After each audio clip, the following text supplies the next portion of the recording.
I think this year we have to, as always, acknowledge how far we've come, but also understand how far we've got to go. And I think the key to all this is power. Because the question is power shared equally in the world? No, it is not.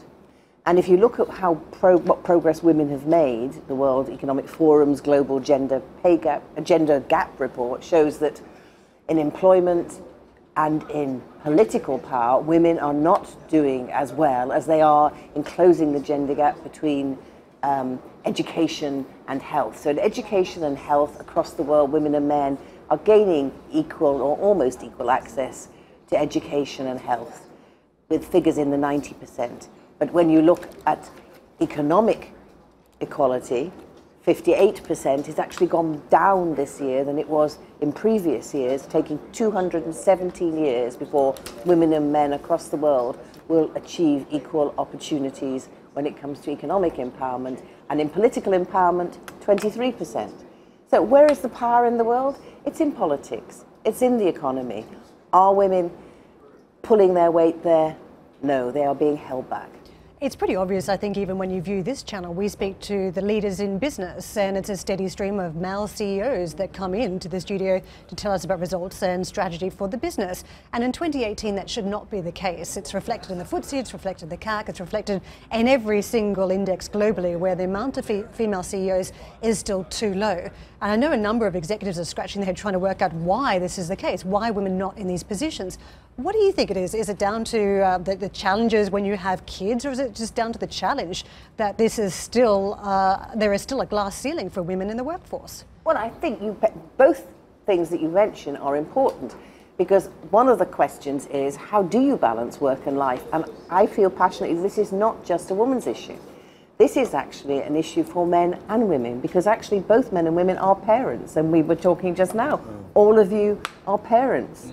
And actually the idea that men aren't interested in their children or don't care for their elderly parents actually is as oppressive for men as it is for women. And I think that sometimes it's about the culture.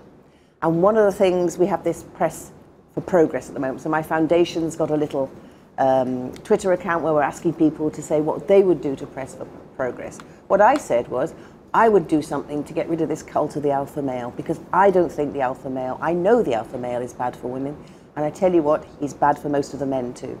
I mean, apart from trying to change that cult, I mean, what real remedies can be put in place to shift this story in a significant way? It's interesting that you talked a bit about tech as an enabler for women. Inga Beale was on earlier from Lloyd's. We talked about targets, perhaps some quotas.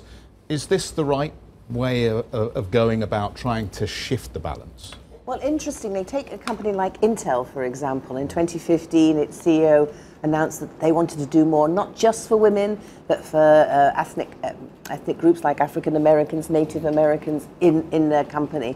And he had a target for 2020. He's actually brought that target forward because he's already, through a mixture of policies, got 65% of the way there.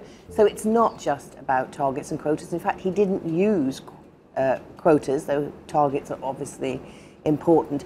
It was more about changing the culture, changing how managers are assessed on what sort of teams they have. So actually, often, if you just have dictates from the top, but you don't actually embed it further down the chain, because it's actually about how do you keep people from falling out as they progress through a company. And you know, work culture is so important, and that's why we have to stand up.